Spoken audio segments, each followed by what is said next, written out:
So, gimana kawan-kawan tadi videonya? Keren banget bukan? Nah, kira-kira nih, dari video yang tadi udah ditayangin, ada yang tahu nggak kita hari ini akan membahas tentang apa? Ya, bener banget, hari ini kita akan membahas tentang magnet. Nah, magnet ini mungkin sebagian atau bahkan semua teman-teman udah pernah bermain magnet ini. Entah dulu beli di abang-abang atau enggak mamahnya beli nugget terus berhadiah magnet yang bentuknya macam-macam. Nah, hari ini kita akan mempelajari tentang magnet itu. Nah, daripada lama-lama kita langsung aja ke materinya. Let's go. Materi. Oke. Apa sih magnet itu? Ada yang tahu nggak teman-teman? Dari video yang tadi udah ditonton, kira-kira magnet itu apa sih? Nah, magnet itu adalah logam atau batuan yang dapat menarik benda-benda yang mengandung besi, baja, ataupun campuran dari logam-logam tersebut.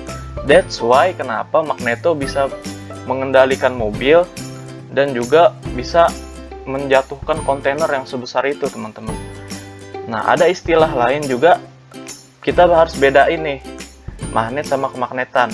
Kalau magnet itu bendanya, nah kalau kemagnetan itu adalah suatu sifat zat yang teramati sebagai suatu gaya tarik menarik atau tolak menolak antar kutub yang tidak senama atau senama gitu kan.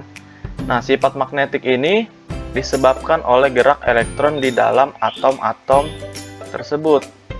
Oke, selanjutnya itu setiap magnet itu pasti memiliki dua kutub, yaitu kutub selatan dan kutub utara. Nggak mungkin di satu magnet itu cuma ada selatannya doang atau kutub utaranya doang. Dan mungkin teman-teman berpikiran, kenapa sih magnet itu kutubnya kutub selatan sama kutub utara, nggak barat sama timur? Nah, untuk itu nanti ada penjelasannya ya. Jadi kita langsung aja kita lanjutin materinya dulu ke sifat-sifat magnet. Nah, selanjutnya ada sifat kutub magnet. Dimana kalau misalnya dilihat dari PowerPoint, kalau misalnya dia kutubnya sama, utara sama utara, dia akan tolak menolak. Nah, gimana kalau misalnya beda? Kalau misalnya berbeda, dia akan saling tarik menarik gitu, teman-teman. Dan itulah kenapa kalau misalnya teman-teman main magnet yang teman-teman beli di abang-abang itu, ada suatu sisi yang dimana kalau misalnya magnetnya dideketin, dia akan tolak menolak. Nah, itu berarti teman-teman mainin magnetnya itu kutubnya sama, mendekatkan kutub yang sama. Nah, kalau misalnya teman-teman balik lagi kan dia akan saling tarik menarik. Nah, berarti itu kutubnya itu berbeda gitu ya, teman-teman. Selanjutnya ada bentuk-bentuk magnet. Bentuk magnet itu ada 4. Yang pertama ada magnet batang, magnet jarum yang bentuknya seperti jarum yang biasanya dipakai di kompas, magnet silinder, dan magnet ladam atau magnet U yang dimana bentuknya itu seperti batu kuda ya, teman-teman. Nah, oke, selanjutnya adalah kapan magnet ditemukan. Mungkin di sini teman-teman ada yang kepo nih, magnet itu kapan sih ditemuinnya, terus siapa sih yang penemunya, siapa yang nemuinnya. Nah, magnet itu ditemukan lebih dari 2000 tahun yang lalu oleh orang-orang Yunani yang tinggal di daerah Asia, tepatnya di Magnesia. Mereka melihat ada satu batu yang bisa menarik benda-benda yang mengandung logam. Nah, lalu karena mereka menemukannya di daerah Magnesia, nah mereka menyebut batu itu dengan batuan magnetit. Nah, selanjutnya ada yang tahu nggak apa yang terjadi kalau misalnya kita memotong magnet? Nah, seperti yang dijelasin sebelumnya, magnet itu pasti memiliki dua kutub, yaitu kutub utara dan kutub selatan. Nah, apabila kita potong, nah walaupun dia menjadi dua, tetapi dia akan tetap memiliki dua kutub. Nah, kenapa hal ini bisa terjadi? Karena di dalam magnet atau bahan magnetik itu, di dalamnya ternyata memiliki magnet kecil yang dinamakan magnet elementer. Apabila magnet elementernya itu teratur, maka benda magnetik itu bisa menjadi magnet. Dan apabila elementernya itu tidak teratur, nah dia bisa kehilangan kemagnetannya. Nah, untuk kasus magnet yang dipotong, walaupun magnet dipotong seberapa kecil pun, karena di dalam magnet itu ada yang namanya elementer, nah magnet itu pasti akan memiliki dua kutub. Begitu teman-teman. Nah, selanjutnya ada klasifikasi bahan magnetik berdasarkan sifatnya. Yang pertama ada benda magnetik, yaitu benda-benda yang dapat ditarik oleh magnet, contohnya seperti besi, terus baja, dan lain-lain. Dan yang satu lagi ada benda non-magnetik, contohnya itu seperti kertas, terus kayu, dan lain-lain gitu teman. Selanjutnya ada berdasarkan gaya tarik terhadap magnet. Nah, berdasarkan gaya tarik terhadap magnetnya itu dibagi menjadi 3. Yang pertama ada ferromagnetik. Ferromagnetik itu adalah apa? Ferromagnetik itu adalah benda-benda yang dapat ditarik dengan kuat oleh magnet. Nah, contohnya itu ada gambar baja. Nah, terus selanjutnya ada paramagnetik. Paramagnetik itu adalah benda-benda yang dapat ditarik magnet, cuman nggak terlalu kuat. Contohnya itu tuh, ada di gambarnya itu contohnya aluminium foil. Dan yang satu lagi ada diamagnetik. Diamagnetik itu adalah benda-benda yang tidak dapat ditarik oleh magnet. Contohnya adalah emas. Selanjutnya ada cara membuat magnet. Cara membuat magnet ada 3 cara. Yang pertama dengan cara digosok. Dengan cara digosok ini kita menggosokkan magnet kepada bahan magnetik seperti besi itu dengan satu arah. Nah, nanti ujung dari besi itu akan berlawanan dengan kutub magnet yang kita gosokkan kepada besi itu. Selanjutnya yang kedua adalah dengan cara induksi. Cara induksi ini adalah dengan cara mendekatkan magnet kepada bahan magnetik seperti besi. Nah, ujung dari besi yang berhadapan dengan magnet akan memiliki kutub yang berlawanan dengan ujung magnet yang berhadapan dengan besinya. Selanjutnya yang ketiga ada dengan cara dialiri arus listrik. Arus listriknya ini harus searah ya teman-teman, makanya kita di sini menggunakan baterai. Bahan magnetiknya kita lilit dengan menggunakan kabel sehingga membentuk kumparan. Dan selanjutnya kumparan tersebut kita aliri listrik dan maka besi tersebut akan menjadi magnet. Begitu teman-teman.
Nah, setelah tadi kita mempelajari cara membuat magnet, sekarang kita akan mempelajari tentang cara menghilangkan kemagnetan dari bahan.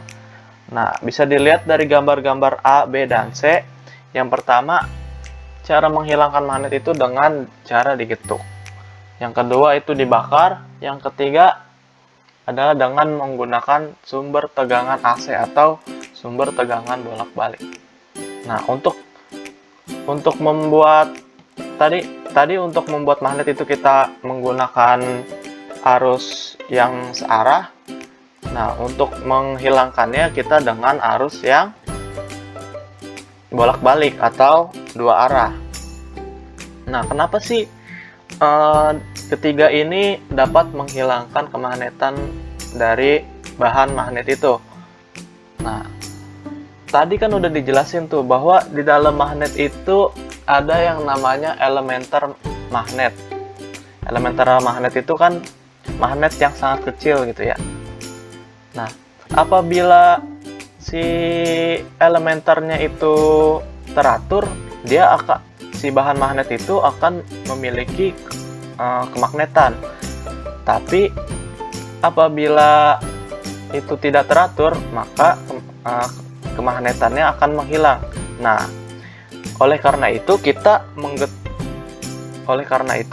kenapa kalau misalnya kita getok kemagnetannya bisa hilang? Karena elementernya yang di dalam magnet itu akan menjadi acak-acakan. Begitu pula dengan dibakar dan juga dengan dialiri arus listrik yang dua arah.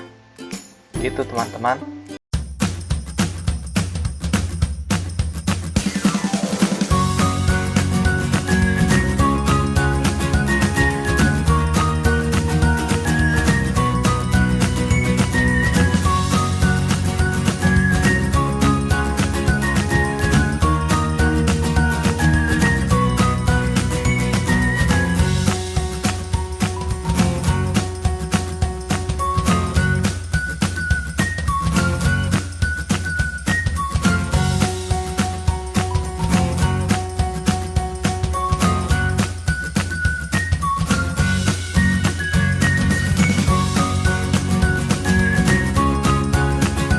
Selanjutnya kita akan mempelajari tentang medan magnet. Nah, di medan magnet ini kita bisa tahu kenapa kalau misalnya kutub itu berlawanan akan saling tarik-menarik, dan apabila kutubnya sama itu akan saling tolak-menolak. Nah, jadi medan magnet itu adalah ruang atau daerah di sekitar magnet yang dimana magnet itu masih memiliki pengaruh di ruang tersebut. Nah, medan magnet ini digambarkan dengan garis-garis gaya yang dinyatakan dengan anak panah. Di sini kita bisa lihat, kalau misalnya kutub utara itu arah medan magnetnya keluar. Dan kalau misalnya kutub selatan itu arah magnetnya itu ke dalam. Nah, untuk medan magnet sendiri, arahnya itu dari utara ke selatan. Nah, gimana cara kita ngelihat, kita tahu dari mana ini arahnya seperti ini? Nah, basically kita bisa dengan cara menaruh serbuk-serbuk besi. Nah, seperti yang digambar, serbuk-serbuk besi itu membentuk suatu pola. Nah, polanya itu adalah pola medan magnet. Nah, kenapa sih kalau misalnya magnetnya sama kutubnya saling tolak menolak? Kita bisa lihat lagi di gambar yang utara sama utara ini. Dia kan tadi kan udah dijelasin tuh bahwa kalau kutub utara itu medan magnetnya arahnya keluar. Nah, kalau misalnya arahnya keluar sama arahnya keluar didekatkan, maka itu akan terjadi penolakan. Sehingga kalau misalnya magnet yang kutubnya sama didekatkan itu akan tolak menolak. Nah, selanjutnya apabila kutubnya berbeda, maka dia akan terjadi tarik menarik seperti yang dilihat di gambar, bahwa medan magnetnya itu tarik menarik gitu. Nah, oleh karena itu kalau misalnya berbeda kutub, dia akan saling tarik menarik. Nah, jadi bisa disimpulkan bahwa magnet itu tarik menarik dan tolak menolak itu berdasarkan arah medan magnet dari kutub-kutub tersebut ya teman-teman. Nah, perlu teman-teman sekalian ketahui bahwa bumi adalah magnet raksasa. Nah, hal ini menjawab pertanyaan kita, kenapa magnet itu kutubnya dinamakan kutub utara dan kutub selatan. Itu karena kompas yang kita miliki akan selalu menuju ke arah utara dan ke arah selatan. That's why kenapa magnet itu kutubnya dinamakan kutub utara dan kutub selatan. Dan di mana kutub-kutub dari bumi ini berkebalikan dengan kutub yang ada pada magnet yang kita miliki. Di mana bahwa sebenarnya arah utara itu menuju ke kutub selatan magnet bumi, sedangkan arah selatan itu menuju ke kutub utara magnet bumi. Seperti yang kita ketahui bahwa magnet itu akan tarik-menarik apabila kutub-kutubnya berlawanan. Nah, selanjutnya bisa teman-teman lihat bahwa sebenarnya arah utara dan arah selatan dari kompas ini sedikit menyimpang dan membentuk suatu sudut. Nah, sudut itu dinamakan sudut deinklinasi. Nah, sudut deinklinasi ini bernilai positif jika kutub utara magnet itu menyimpang ke arah timur. Nah, sudut deinklinasi bernilai negatif jika kutub utara magnetnya itu menyimpang ke arah barat. Selanjutnya kita akan membahas tentang elektromagnet, di mana elektromagnet ini adalah hubungan antara kelistrikan dan kemagnetan. Nah, elektromagnet ini ditemukan secara tidak sengaja oleh Bapak Hans Christian Ørsted ketika sedang memberikan kuliah untuk mahasiswanya. Nah, Bapak Ørsted ini menemukan bahwa di sekitar kawat berarus listrik, magnet dari jarum kompas itu akan bergerak. Jadi pas ada arus listrik yang melalui suatu kawat, tiba-tiba jarum dari kompasnya itu bergerak. Dan semakin besar arus listriknya, maka semakin jauh simpangan dari pergerakan dari kompas tersebut. Nah, dari peristiwa tersebut, Bapak Ørsted menyimpulkan bahwa di sekitar kawat penghantar yang berarus listrik itu akan menimbulkan medan magnet. Cara untuk kita menentukan arah gaya magnetnya itu dengan cara kaidah tangan kanan, di mana pada jempol kita itu menunjukkan arah dari arus listriknya, dan jari-jari kita itu menunjukkan arah dari gaya magnetnya.